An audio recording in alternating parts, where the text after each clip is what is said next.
Good evening, Emery and Henry, and welcome to the Sports Interview. I'm Kevin Anzenberger today, and I'm really excited about our guest, Rennell Marshall. He is now an alumni of the Emery and Henry College football team, and he's pursuing a career on the next level. Rennell, thanks for being with me on the set today. Thank you for having me. Yeah, and before I get to that journey that you're about to take to the next level of football, I want to talk about our last season. Coming off a really hot junior season where our team finished atop of the ODAC at a tie for first. We had really high expectations. We had banners. We talked about our goals all over the campus about winning an ODAC championship. And unfortunately, it was sort of a disappointing year. Just why did that happen? Take us through that. Well, obviously being at the top, being projected to finish last and then finishing at the top, that's an amazing turnaround for our program. And, like you said, the expectations were so high. We had a mindset of going 10-0, going undefeated, winning the ODAC, and going into the postseason. Unfortunately, it was disappointing. We fell short of that, finishing third. Losing is never fun. And, we had some fall shorts of some wins, played a lot of close games. And now that we look back at the games that we lost, you think about it, that one play or another play could have changed the entire, perspective of the entire game. So I think if we have a mindset to finish, because we always kind of started fast, but if we can just start and finish, I think it would change everything.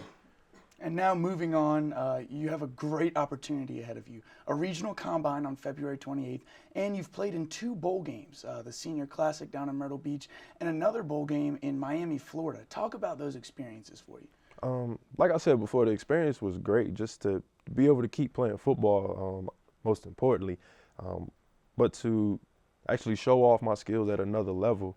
And like I said, it was great to be able to represent the school, myself, where I'm from, my community. And I really loved the experience, and I took a lot away from it. Now, just talk to me and explain to our viewers, you're trying to play football at the next level. Talk about your goals. Maybe is this the National Football League, the Canadian Football League, the Arena Football League? Maybe there's leagues over in Europe. Talk about what realistically you see yourself playing. To be honest, I'm just trying to get my foot in the door somewhere. Really, I don't have a specific set league or anything like that. Wherever I get a phone call or an opportunity where I can just see a door open and I can just go in there, and like I said, just show off my skills and my abilities. I'm willing to go anywhere. It doesn't matter. I don't have a preferred anything. And you've had some contact with a lot of scouts and a lot of people on the next level, including in the D3 Senior Classic. You scored a touchdown on the defensive side of the ball. Talk to a European scout. Tell me about that interaction. It was real cool. After the game, the scout was just going around introducing himself to different people and everything. And when he got to me, he was like, "You were the one that scored the touchdown." I was thinking that's great. He recognized me. I don't really have to do too much explaining and say where I came from. I haven't really heard anything else from that. But just the fact that he knows who I am and recognizes me from that game, it's a great experience. Describe the attitudes that surround these games. It's got to be a little bit cutthroat. There's all these people here. In the D3 Senior Classic, obviously, it was just D3 players. But down in Miami, Florida, where you were, there was all the way up to Division I AA. Talk about the attitude and the atmosphere of these games. Like you said, it was kind of cutthroat. It was strictly business. To be honest, I came away from that game. I didn't really make any friends. It was a couple of guys down there that I played against. I knew, but we all kind of had the same mindset. The motto for the week was find the check. So, you got to think about it. You got 22 dogs out there, guys that are hungry to try to pursue that check, trying to get to that next level, that are hungry, trying to get to the next level, like I said. And here you are standing in front of an entire campus saying, "I'm Rennell Marshall and I'm trying to go to the National Football League." There's got to be some people kind of laughing a little bit, shaking your head. Do you feel any pressure from the outside? No, not at all. I could truly say everyone that's my supporting cast is so supportive. They've always had my back in whatever I've done. And I don't really feel any pressure at all. I know that if I make it, it's going to be a great, just rejoiceful experience with my family, friends. And if I don't make it, it's going to be okay because I'm willing to look back and say that I gave the game everything that I had and that I left it all out there. Now, those bowl games are over with. You have a regional combine February 28th.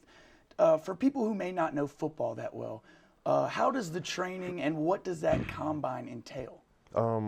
Really, the thing I've personally been working on is just explosion.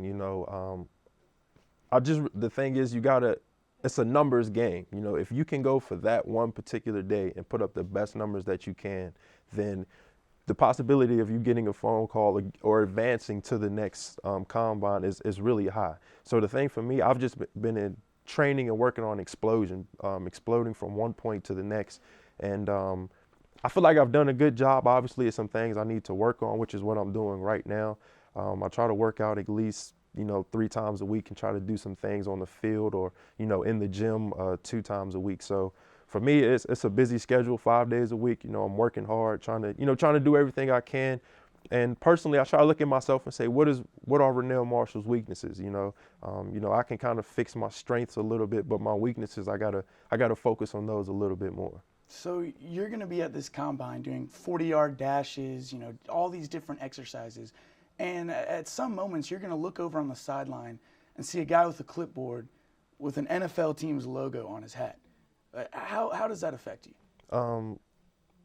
It's going to be kind of surreal. I've kind of, thought my whole life I've worked up to this point.